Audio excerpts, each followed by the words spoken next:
Kabalo ba mo gaw nga naay duha ka klase nga dato? Ba? Duha ka klase nga dato. Hmm? Ang unang dato, legit nga dato. Right?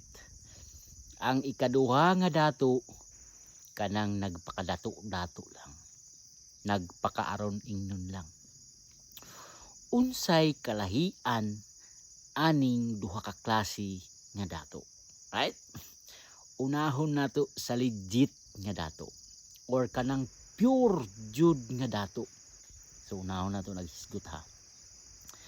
Ang pure nga dato gaw dili na kabalo kanang mutan-aw sa ilahang mga silingan kung unsay mga napalit, unsay mga napundar, unsay ilahang achievement sa kinabuhi. Wala na sila'y pakialam ana gaw, mga pure dato. Wala sila'y pakialam ana kay tungod unsa pa man ilahang ikuan nga dato man jud sila, di ba? Unsa pa man ilahang i-prove nganong manghilabot pa man sila alang silingan nila nga dato man jud sila. Di ba? Maunay pure nga dato. Di ba? Dili sila kabalo manghilabot sa kanang unsay napundar sa ilahang mga kaila, unsay napundar sa ilahang mga silingan ba diha. Diba? Wa na sila'y pakialam ana gaw. Ang pure nga dato dili pud na mobalanse silang gasto. Diba? Pag once nahatag na nila, pag once nahatag na nila sa mga tao ilahang gihatag nga mga panginahanglanon sa ubang tao, natabang na nila, wala na kay madungog ana nga storya. Wala kay buy-buy nga madungog pag abot sa panahon nga magbikil mo. Kay gitabang naman na nila gaw. Diba? Maunay mga galawan sa mga pure dato, mga legit nga dato, ba? Wala na sila kuan dia. Kaya ang nag-focus lang sila gaw sa ilaharang kinabuhi ug sa ilahang mga negosyo, sa ilahang mga asset ba. So diya ga focus ang mga pure dato. Wala sila ga focus sa kinabuhi sa laing tao. Di ba?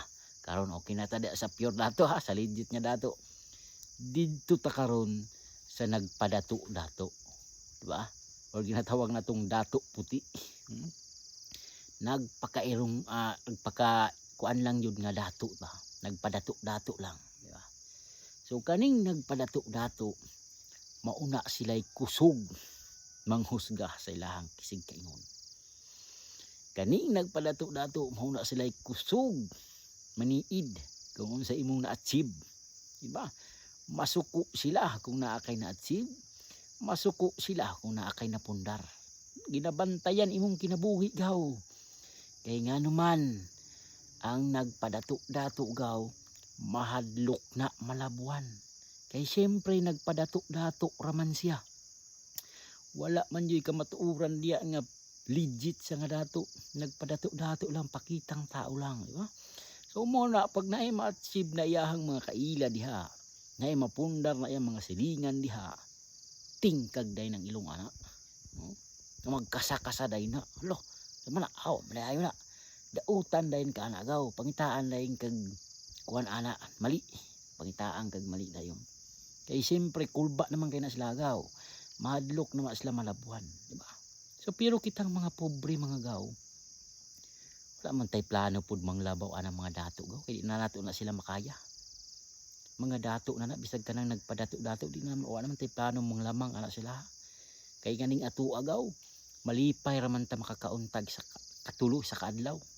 Makamerinda ta, makasuroy-suroy ta ginagmay, makalaag-laag ta ginagmay, bisag way kwarta laag gihapon. Malipay naman ta ana.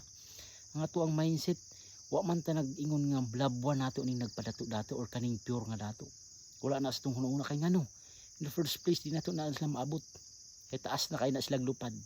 Kita na apa maupay pag-practice na itong lupad. So mauna ang kalahian sa duha ka dato. Sa pure nga dato or legit nga dato. Ug kanang nagpadato-dato lang. So mauna gaw, pasagdahan ra nato na sila diha. Ato focus lang tas ng sarili.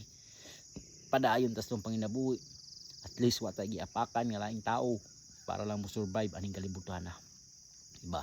nagpakabuhi ta diri sa atuang pagpaningkamot ug syempre sabayan natog ampo sa Ginoo. Right, mura na, Maestro Bukid.